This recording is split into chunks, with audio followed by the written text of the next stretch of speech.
તો અમદાવાદના વસ્ત્રાપુર વિસ્તારમાં આવેલી સ્નેહાંજલિ સોસાયટીમાં વિવાદ સામે આવ્યો છે, કારણ કે વર્ષ 1982માં અંજના એસોસિએશનના બિલ્ડર દ્વારા 25 મકાનની સોસાયટી બનાવવામાં આવી હતી। ત્યારબાદ ખ્યાલ આવ્યો છે કે જે જગ્યા પર સોસાયટી બની છે તે પ્લોટનો માલિક તો કોઈ બીજો જ છે, મતલબ કે આ સોસાયટી ગેરકાયદે રીતે ઊભી કરી દેવાઈ છે। આ અંગે વર્ષોથી કોર્ટમાં કેસ ચાલી રહ્યો હતો, જેમાં પ્લોટ ખાલી કરવા માટે સૂચના મળતા એએમસીની ટીમ સ્થળ પર પહોંચી તો સોસાયટીના રહીશોએ વિરોધ કર્યો।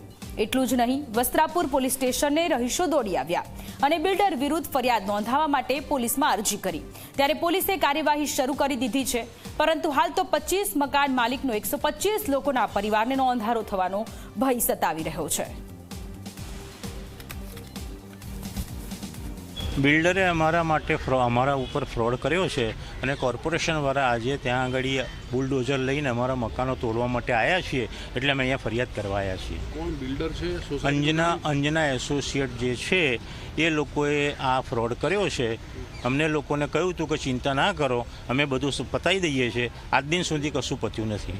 આ મામલો બિલ્ડરે 83ની અંદર આ પ્લોટ એંગાડી સોસાયટી બનાવી હતી, બરાબર, અને એ પછી પ્લોટ હેરફેર થઈ ગયો। એટલે બિલ્ડરનું કહેવું એવું છે કે ભાઈ આ બધી જવાબદારી મારી છે, તમે ચિંતા ના કરો। બધા ઓએનજીસીના સેન્ટ્રલના સભ્યો છે, આ લોન લઈને મકાનો બનાવેલા છે, બરાબર। બિલ્ડરે દરેકને કહ્યું કે ચિંતા ના કરતા, અને આ પરિસ્થિતિનું નિર્માણ આજ દિન સુધી થયું છે। બિલ્ડરે આજ દિન સુધી કોઈ હિસાબ નથી સોંપ્યો, ચેરમેન સેક્રેટરી કોઈ જ નહીં, બધો વહીવટ એમને હસ્તગત રાખેલો છે। બિલ્ડરે જવાબદારી લીધેલી, બિલ્ડરે કરવું જોઈએ, અને બિલ્ડર નથી કરી રહ્યો તો બિલ્ડર ઉપર એક્શન લેવા જોઈએ। કોર્પોરેશને અમારી ઉપર એક્શન ના લેવા જોઈએ।